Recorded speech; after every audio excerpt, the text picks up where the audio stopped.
I was hit, pinned underneath a car, dragged nearly a quarter of a mile from the streets of Griffith Park onto and down the 5 freeway at freeway speeds.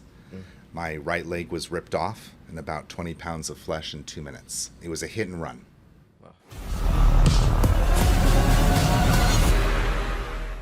All right, welcome everybody to the D4A Personal Injury Show. I'm your host, Jean-Paul, and I'm here with my co-host, Nicole. Hi guys, Nicole Anderson here. I am super happy and wanted to introduce Damian Kevitt, who is with SAFE. Streets are for everyone. So thank you, Damian Kevitt, for joining us today. Thank you. Pleasure to be here. Absolutely. So JP, I don't know if you want to start with the questions, but yeah, of course. So tell me, you started this nonprofit and this organization to help the community have awareness and have safety, and because you're yourself a bicyclist, and there was something that happened to you a few years ago. I don't know if you want to go and talk about that right away. A couple of years ago, yeah. I mean, to understand what Streets Are for Everyone is, you have to understand my background and my story. There you go. So let's take it back. Let's take it back to 2013. First of all, I'm LA native, born and raised in Los Angeles. Grew up in the San Fernando Valley. Wow. Same area where we are recording this. That's right. And in February of 2013, I was cycling in Griffith Park. Griffith Park, for those of you who don't know, is a large urban park in Los Angeles. It's kind of like Central Park for Los Angeles. Yeah. Correct. And I was cycling with my wife. We were actually going to the LA Zoo for a picnic. I was hit, pinned underneath a car, dragged nearly a quarter of a mile from the streets of Griffith Park onto and down the 5 freeway at freeway speeds. My right leg was ripped off and about 20 pounds of flesh in 2 minutes. Oh, wow. It was a hit and run. Wow. The individual hit me, never stopped, and was never caught. I was left in traffic lanes on the 5 freeway, minus my right leg, 20 broken bones. Miraculously, I survived. I am a real person. This is not a computer-generated AI. Soon though. No, soon, guys. This guest brought to you by ChatGPT. So I survived thanks to some amazing workers and I like to believe, blessed. And the reason why I'm here is and I took that incident and started working on advocacy for safer roads. And let me just give you an understanding of how big of an issue this is, because attorneys and doctors, they're dealing with personal injury all the time. Right. Yes. But this is a huge situation that we've almost become numb to as a society. Los Angeles last year, 312 fatalities, highest on record, tens of thousands seriously injured. Wow. 2021 fatality statistics for the United States, nearly 49,000 people died, hundreds of thousands seriously injured. I can roll through the stats. Los Angeles has the highest percentage of hit and runs of any city in the U.S. I've read about that actually. Yeah, LA's, it's Now, I'm going to put you on the spot here. Yeah. What percentage of traffic collisions in Los Angeles are hit and runs? Guesses. 37%. 30 something percent. 37. 37%. Okay, so I'll give you a little clue. The national average is 11 to 13%. Oh my goodness. Oh wow. I don't even want to know. This for LA? This is for LA. So the national average is 11 to 13%, depending upon year. Yes. So Los Angeles, we're still sticking to about 37%.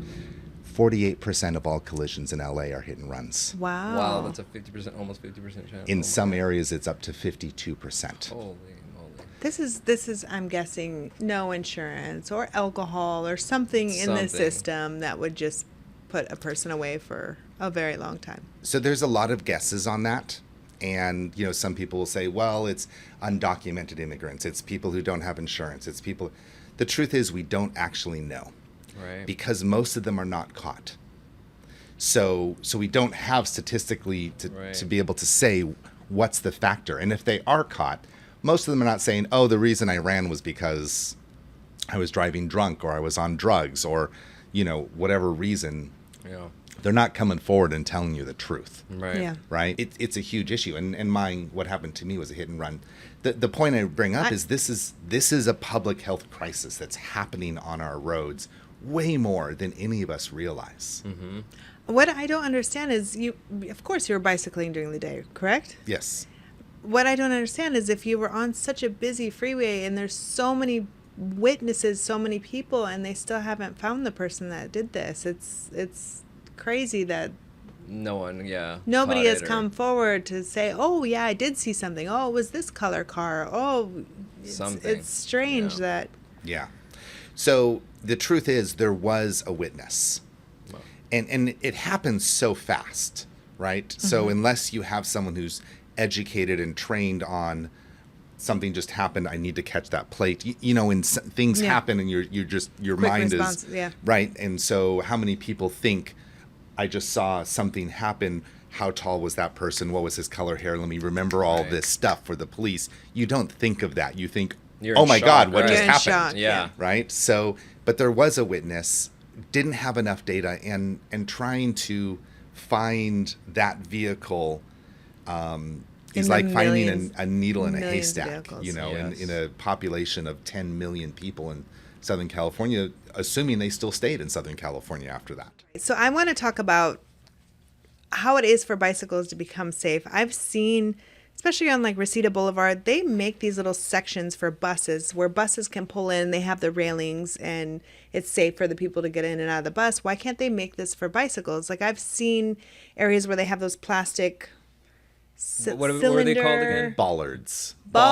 Yeah. They should be making those because cars can still pull in to park, but they should be making those on the left side of the bicycle lanes so they have safety in case if, you know, someone comes in. At least there's like they'll hit something. They'll hit those little ballards. Bollards. Yeah. But they'll hit those bollards and then realize like, oh, I hit something before they go even further into where there's a bicycle. Yeah, so that's called a protected bike lane.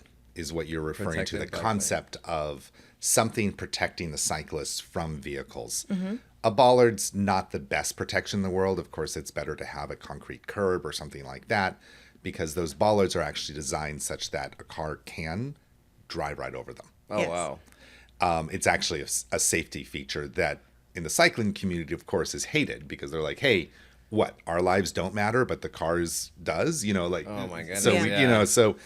it is a point of controversy within the cycling community in terms of the effectiveness and the safety of that. That said, things are moving in that direction. And I'll tell you, there's countries that are sort of set the example, set the trend. The Netherlands. I was just going to say the Netherlands. They're like all bicycle there. Majority of people, 80% roughly people there bicycle. Mm-hmm. Cars are very few in the Netherlands. And they've re-engineered their entire infrastructure so that can be done. It's a walkable, bikeable country. Oh, so, nice. City of Los Angeles, God help us, you know, in terms of ever shifting towards that there. It's a very slow process and it takes money. It takes money and it takes political will. So, you know, 5-10 years ago, the political will and the support for the concept of making streets safer for all road users didn't exist. Like the idea that people would support a road other than for cars, it almost got some council members recalled. Oh, wow. Like there were actual recall campaigns because a council member made changes and the community was like, you have just stepped upon our sacrilegious route to the Starbucks. And, you know, we have to take 45 seconds longer to get to Starbucks to get our latte, and that is an issue with us. You know, I mean, you need to be out of office. It was quite nasty. Yeah. But we have started to shift as a community to the point where there are more and more people that are supportive of encompassing roads for all road users, for pedestrians, for cyclists, for now e-scooters and things like that. Mm-hmm. And how do you balance that? It doesn't mean that you can't have cars, but you have to balance it. And that's where your protected bike lanes come in, and it is happening more and more.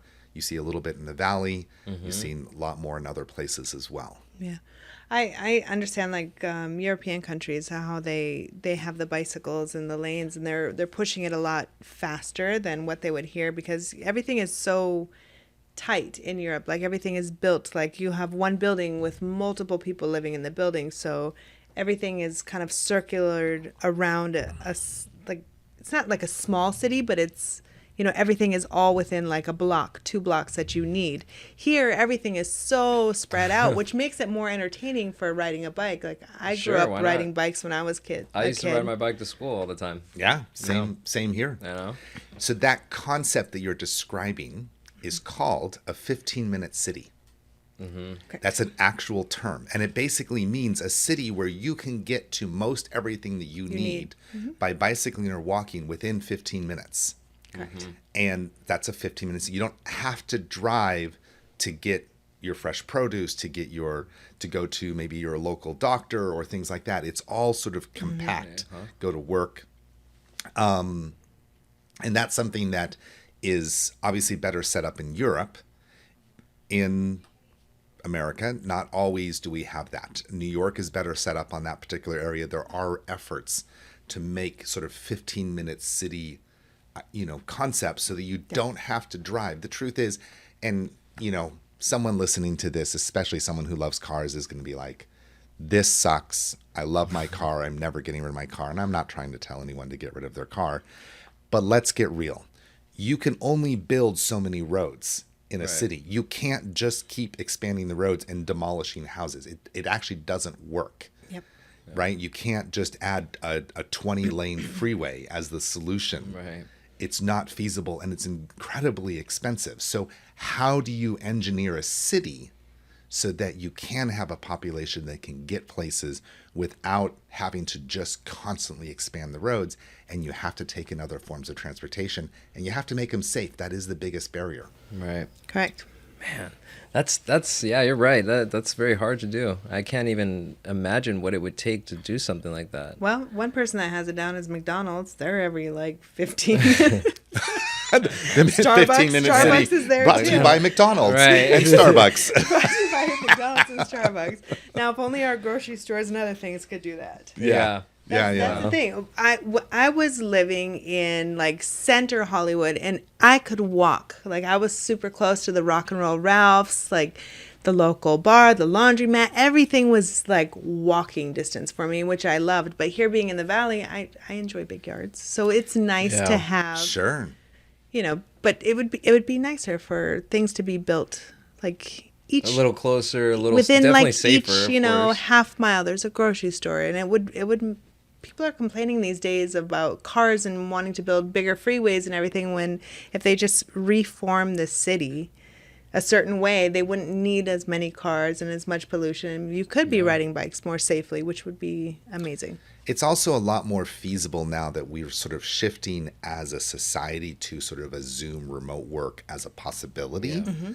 So you either have more hybrid workers or fully remote workers there, and that makes it more feasible that you can sort of have these 15 minutes, because we are so ingrained as a population into the concept of I have to have my 30 to 2 hour long commute every day, and that's that's the way that it works. Right. So I want to talk a little bit volunteering. What are you involved with the company or with the organization? How can people volunteer, or what do you do for the community exactly that makes people interested in your organization?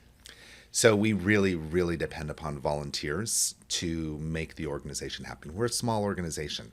We have 5 staff. I'm proud of the fact that we're at the point where we have 5 staff, but we only have 5 staff, and that's for all of Southern California. We have a number of programs, and I'm going to roll through them pretty fast here, but we have an incredible film competition for high school students, where Hollywood filmmakers mentor high school students on making traffic safety PSAs. Wow. They're great PSAs. I don't know if you can cut away at some point or be able to show your audience. Yeah. I'll give you some B-roll, of the PSAs and show you some of them there. But that'd be great. They're brilliant PSAs. Cool. And some of them are not, but we're not going to show those. Some of them are graphic. Well, they're they get a participation award. Let's just say that there. But please don't show that PSA to anyone type of thing, Yeah. We tell them that. But some of them are just utterly brilliant. These student filmmakers, high school students, and you're like, how does a high school student make that, Right. We have cycling and running events. Mm-hmm. So the realize what happened to me, I was cycling, and all of this started with an event called Finish the Ride. and finished the ride. The very first event was me literally finishing the ride that I started that day and never finished, except as an awareness campaign, as a campaign for safer roads. That event became the organization. The event has continued, and we just had our 10th anniversary. We had 2,000 runners and cyclists and walkers in Griffith Park, finishing their run, their ride, all in for the purpose of making roads safer. It's a great event. 5K, 10K, half marathon. Wow. Trails. We have a 1K kids and puppy run. Nice. Oh. Yeah, so when your kid gets older, you come on out there. I have a and- feeling Auntie is going to take him for that one. Okay. We have bicycling events from 15 miles for kids and families all the way up to a metric century, which is 62 miles with almost 5,000 feet of elevation gain. Oh, gosh. So a my real goodness. hardcore ride led by an Olympic cyclist. So it's sort of a celebrity pro-am ride. So it's a great event, Very cool. lots of fun. We do a lot of advocacy and legislation. So I just came back from Sacramento working on legislation for safer roads, advocacy, working on specific projects. So we're doing a lot of work right now on street racing. We've done work, are currently doing work in Griffith Park to re-engineer, or working with community members and the park to get areas of Griffith Park re-engineered to make it safer. Angelino Heights, Everett Park, Ladera Heights, all sorts of projects around Los Angeles. And one of the most important programs that we have is we actually have a free support service for victims of traffic violence. So we have, there's so many thousands of people, tens of thousands that are seriously injured, and hundreds just in Los Angeles alone that are killed every year. We support the families who have lost loved ones, or individuals who have been through traumatic traffic collisions, help to get them back on their feet, ensure that they get proper medical care, proper legal advice, ensure that they have a shoulder to cry on. And ideally, those individuals, in many cases, end up becoming advocates for safer streets, and work with us to then expand of and course. help, Yeah. prevent and break that cycle of personal injury and loss. So we depend upon volunteers for all of that in all aspects of our organization. As having 5 people and so much work that we do across Los Angeles, it's the volunteers that empower us to be able to have such a huge footprint. Do you have therapists and psychologists that work with you as well? Because I know after something traumatic that happens with someone, I know you're afraid to step on the road, or if you've been injured, just in general, being afraid to doing something you love again. So do you have therapists on hand that you can refer to them that you speak with? So what we do on that, and this is both for attorneys and therapists and doctors, is we will facilitate them finding one, but for liability reasons, we actually don't give personal recommendations. We won't say, you must go to this therapist or this attorney. Here's We will some say, options. hey, here's some options. Yes. Here's how to find a good one. Here's how to ask the correct questions to find one that fits you. I mean, one of the things that we strongly advocate for is in personal injury attorneys is they're like doctors. You might have the best personal injury attorney, but if you don't feel comfortable with them, that's not for you. That's not your Exactly. fit. Interview several of them and find one where you feel like they understand your issues that you're going through, and we'll give them that direction so that right. they know how to find one they're comfortable with, and we'll walk them through that process and things like that. So I think that answered your question. Yeah. there. Oh yeah, go ahead. I actually wanted to go back with your finish the ride. How long was the recovery from your accident to that first finish the ride? Event. Yeah, Event, yes. that very first event. So I was in the hospital for 4 months, 11 surgeries. I walked out of the hospital Oh, great. on my new prosthetic leg. And the week after I got out of the hospital, I got back on the bicycle and started relearning how to ride. Wow. And gradiently got back up to the point where I was back riding on the streets, and then decided to do the event and had a lot of support. I wasn't by myself doing it, but we within a few months put this event together. We had 600 cyclists, politicians, congressmen, city council members, all riding together. And let me just tell you, we had media there. So Getting a politician to come out to something with media is a piece of cake. Getting a politician to ride their bicycle with you, that's a whole nother thing. And I had a whole bunch of them all riding with me there. Oh, that's good. If they didn't, it would have been, They just took a picture with the bike? No, they actually rode with me. Okay, Yeah, no, good. this was not just a good. photo op there. Where's my bicycle? Okay, good. I got to go. Bye. So I want you to be honest here, because this is kind of what we discussed of earlier. How afraid were you to get back on your bicycle? So I'm gonna give two answers to that question. I was pretty determined to get back on my bicycle. So I obviously wasn't too afraid. Okay. I mean, to get back on the bicycle a week after getting out of the hospital, where I nearly lost my life and just lost my leg, that takes balls, Yeah. Yep. right? It doesn't mean I didn't have issues that I had to overcome. And I worked it on a gradient. But I felt very strongly that two things. One, when you have a traumatic situation in life, it interrupts your life. And it stops your normal flow of activities there. And part of the trauma is everything that stops, everything that changes. That's part of that trauma that goes with it there. And one of the therapeutic things that you can do is to try to get back into that normal routine, to resume those things that got interrupted. It's actually therapeutic. It's not to say that everyone can do that, but if they can, it's a therapeutic action. So knowing that, I was determined to get back on the bicycle and finish the ride, because for me it was therapeutic. I can't imagine. I mean, wow. I would must be be so scared. difficult. I think I would be scared. I I get scared when my son just goes to the front yard to like get in the car. I'm like, don't go near the street. It's a cul-de-sac. Just wait until it gets older. So safe is Oh, not boy. only for bicycles, but it's for general pedestrian walking as well. For all road users. So it So- is literally streets are for everyone. Scooters, everything. I mean, we're working on street racing issues. We address our distracted driving and drunk and drugged driving issues.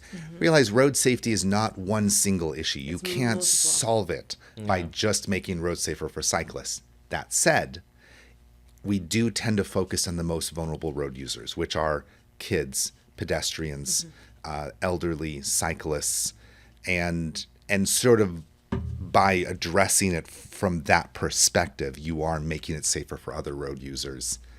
It's a multifaceted problem, though. I was just on my way here to the office, and I saw that I was aware of it because I heard the honking, and I looked, and a car was just off of like Tampa turning into a neighborhood, not realizing that there was someone crossing the street there, slammed on his brakes, and the guy behind him almost hit him and like honked the horn, not realizing there was a pedestrian crossing. It's the biggest They're just liability. not I mean, aware of people. Yeah, it's Like- it's a thing we do every day. We drive, we maybe go out, ride our bikes, we go on walks, we take our kids out for walks, and it's something that needs to be addressed. You're 100% right. Yeah. Because it can be very traumatic for everybody. I mean, one person gets injured, it affects an entire family and friends, and Exactly. it changes lives. So those that are most being hit and killed are pedestrians. And just realize, as a pedestrian, you don't have airbags. You don't have a seatbelt. You don't have a 2,000-pound steel cage around you to protect you with crash zones. It's you. Yeah. And by actual study, if you're hit at 20 miles per hour, you have a 90% probability that you're going to live. Depending upon how old you are, various factors, 90% roughly. If you're hit at only 40 miles per hour, you have a 10 to 20% probability that you're going to live as a pedestrian. Wow. So these are all factors that are being considered more and more as roads are being re-engineered and being thought with from the viewpoint of not just cars. You have to think with the pedestrians crossing the street. As a pedestrian crossing the street, technically you're taking your life into your own hands at this point. You were just mentioning 6% of streets in Los Angeles are considered the most dangerous. Where can we find this information, or where can us paranoid mothers find this information so if we ever want to go bike riding, we know to avoid those areas? Yeah. So there is a program in Los Angeles, and it's called Vision Zero. Okay. And this is the concept of Vision Zero is not unique to Los Angeles.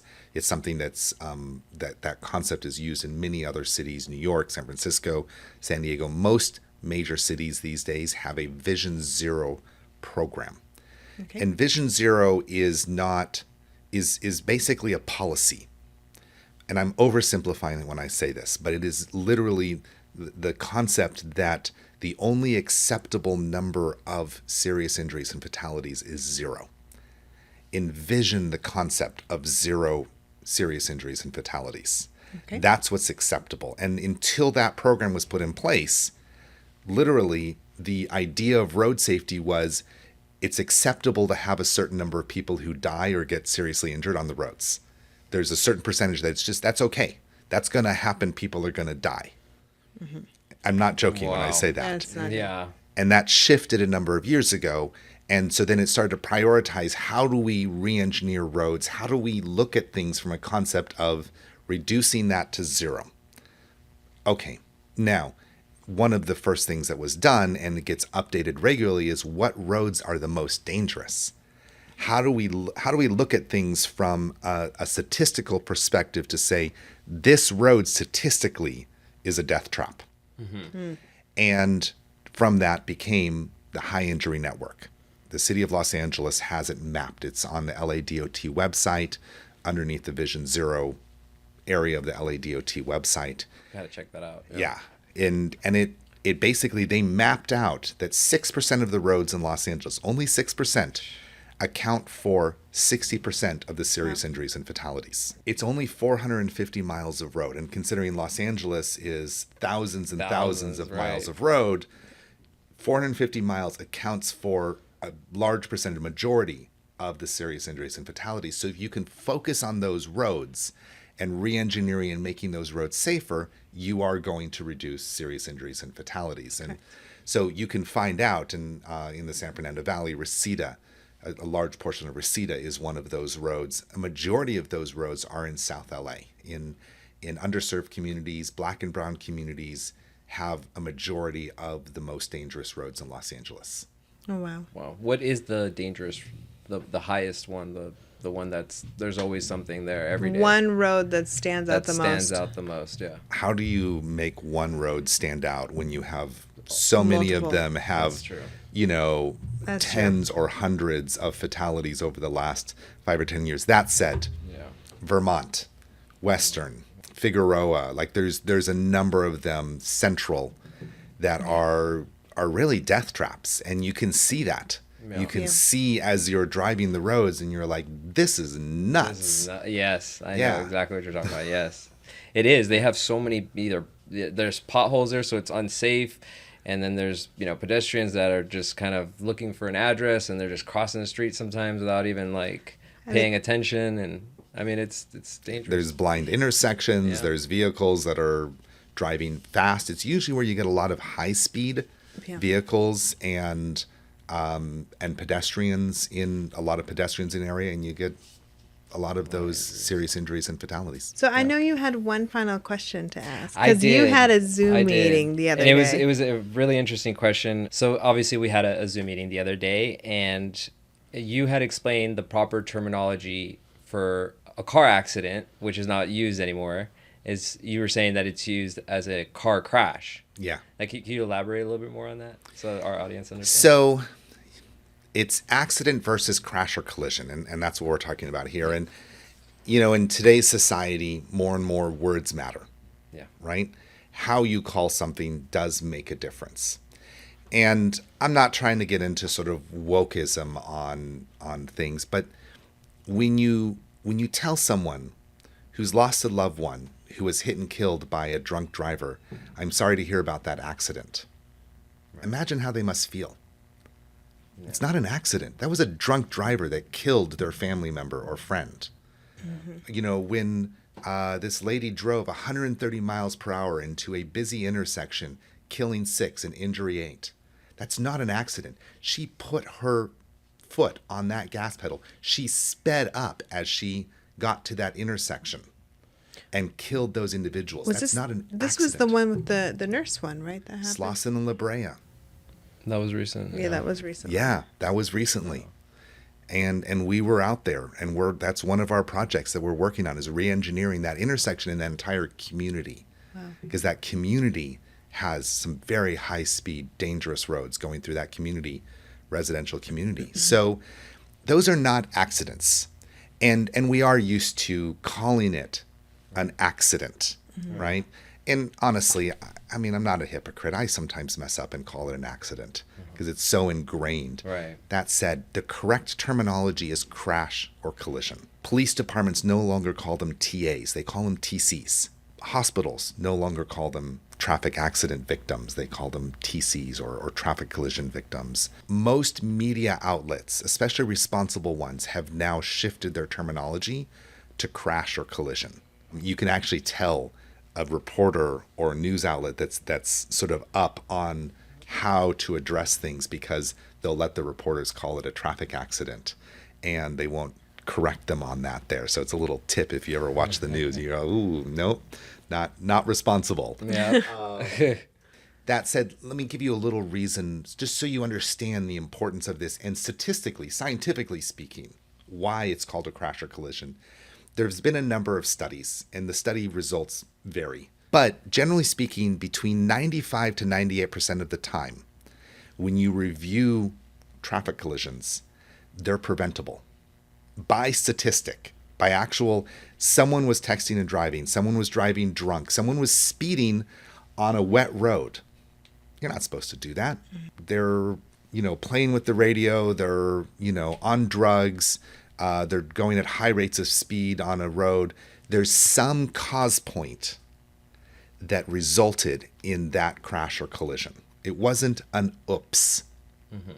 Very, very, very few instances. It is, maybe 2%. Some argue that it's 0%, but by study, roughly 2 to 5% of the time, you could say that was an oops. That wasn't preventable. Right. And therefore, it's not an accident. We're not trying to blame who it is. We're just saying this wasn't an accident. It was a crash or collision. Got it. Right. So that's important. And I realize, for your listeners, they're thinking with SEO and their websites. And yes, you have to use the word accident in your SEO and your website because otherwise, ranking wise. But that said, it should be properly called, at least to the victims and to the people that you're working with. And it should be called a crash or collision, that what happened to them wasn't an accident. Sure, with time, people will start to realize that and call it what it is. All those marketing techniques and billboards. Yeah. Take them down. Yeah, it's also important from a road safety perspective that people realize that they're preventable. That helps us to make roads safer when we reframe that to a viewpoint of these are preventable. We can then save lives, because if it's just from a viewpoint of it's all an oops, it just slipped and killed him. Right. Yeah. No. Then you can't save a life. I mean, I even know that there's cars nowadays that, with the technology too, that try to prevent, from injuring somebody if they see him crossing or the brakes will lock up. Or right. do something automatic. It's actually quite scary. It's happened to me once. My car would do that randomly. Or your sometimes car they would glitch out and just do it randomly. It's like, a okay. hard brake. Yeah, so I mean, obviously technology is evolving, and slowly. There are it needs to evolve more. It is part of the solution. It is not the entire solution, but the use of technology to, let's say, prevent someone from going at unsafe speeds or pedestrian avoidance systems and things like that. That's an important aspect of that. And as we get more advanced, vehicles get more and more advanced, then that will be used more and more. But it won't solve everything. Well, Damian, it was a pleasure having you today. Honestly, your story, I hope that you can actually come back someday and elaborate more on, what you guys have accomplished and everything. And hopefully we can even be a part of that sometime. Definitely, we do a lot of volunteer work, as we were talking. And we would love to come and help out your organization. That would be awesome. I would be honored to have you helping out. It's been a pleasure here today. And yeah, let's do this again sometime. Likewise. So for everybody out there, what is the best way to get a hold of you or volunteer? Please tell us your organization social media feeds. Okay, great. So the website is streetsareforeveryone.org, and that's all spelled out, no dots, dashes, whatever, Okay. just streetsareforeveryone.org. Social media accounts, Streets Are For Everyone. We are on Instagram, Twitter, Facebook. We are not yet on TikTok. I'm very sorry, younger generation. We will get there. We're working on We're that. working on it. That said, we love volunteers. We need volunteers. That is what gives us the impact. And you can reach out via the website. I think the email address is volunteer@streetsareforeveryone.org, or you can sign up to volunteer via the website. You can also reach out to me directly via the website. Wonderful. Awesome. Great. Yeah. Thank you so much for coming today. Thank you so much for watching our show. And don't forget to like, share, and subscribe, guys. Thank you, guys.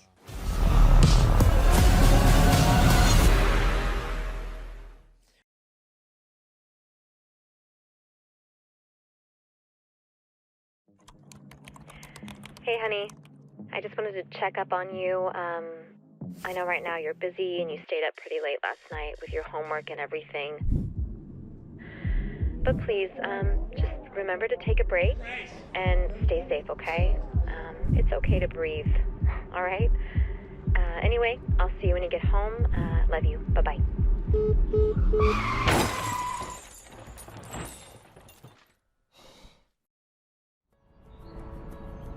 In 2020, more than a quarter of all bicycle collision deaths were due to hit and runs with motor vehicles. Assembly Bill 1909 was recently passed to make changes to the vehicle code. If an empty lane is available on a roadway, motor vehicles including cars, trucks, mopeds, scooters, and others must move over to an adjacent lane of traffic before passing or overtaking a bicycle.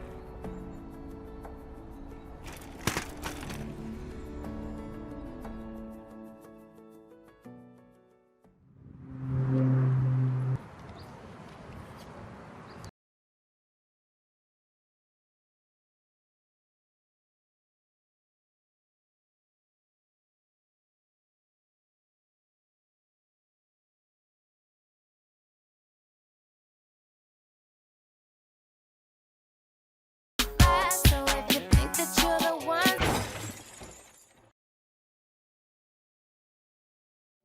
one